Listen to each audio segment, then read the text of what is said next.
एक छोटे से गांव में जहां रात होते ही चारों तरफ सन्नाटा छा जाता था, जहां पेड़ों की परछाइयां दीवारों पर अजीब आकृतियां बनाती थीं, वहां रहता था एक 10 साल का लड़का अर्जुन। अर्जुन बहुत बहादुर था, लेकिन गांव के लोग कहते थे, पुरानी हवेली के पास मत जाना, वहां भूत रहता है। पर अर्जुन को डर नहीं लगता था।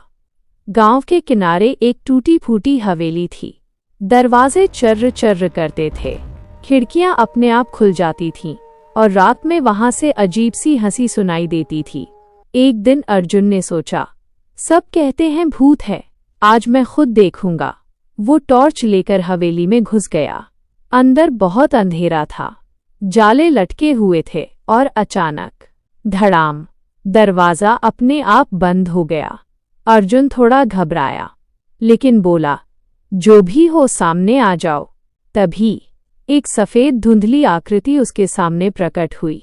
हा हा हा, कौन आया मेरी हवेली में? अर्जुन कांप रहा था, पर उसने हिम्मत करके पूछा, तुम सच में भूत हो? भूत ने आह भरी, हाँ, लेकिन मैं किसी को नुकसान नहीं पहुंचाता। अर्जुन हैरान था, तो लोग तुमसे डरते क्यों हैं? भूत उदास होकर बोला, क्योंकि लोग मुझे समझते नहीं, मैं अकेला हूं 100 साल से। अर्जुन को उस पर दया आई। अगर तुम अच्छे हो तो मैं तुम्हारा दोस्त बन सकता हूं। भूत की आंखों में चमक आ गई। भूत का नाम था वीर।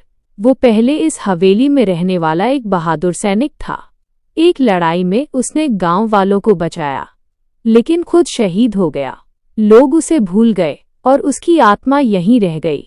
वो बस चाहता था कोई उसे याद करे, कोई उससे बात करे। अब हर रात अर्जुन चुपके से हवेली जाता। भूत वीर उसे कहानियां सुनाता, पुराने जमाने की बातें बताता। कभी कभी अर्जुन हंसता, क्योंकि भूत दीवारों में से निकलकर अजीब चेहरे बनाता था। धीरे धीरे अर्जुन को समझ आया, भूत डरावने नहीं होते, कभी कभी वो बस अकेले होते हैं। एक दिन गांव में बड़ी मुसीबत आई। कुछ बदमाश गांव वालों को डराकर जमीन हड़पना चाहते थे। सब डरे हुए थे। अर्जुन ने सोचा, अब समय है वीर की मदद लेने का। उस रात अर्जुन ने भूत से कहा, तुम सैनिक थे, क्या तुम गांव की मदद करोगे? भूत की आंखों में वही पुरानी वीरता चमकी। अगली रात जब बदमाश हवेली के पास आए, अचानक तेज हवा चली। दरवाजे अपने आप बंद हो गए, पेड़ हिलने लगे और वीर की गूंजती आवाज आई, ये गांव मेरा है, यहां से चले जाओ। बदमाश डर के मारे भाग गए। गांव बच गया। अगले दिन अर्जुन ने सबको वीर की सच्चाई बताई।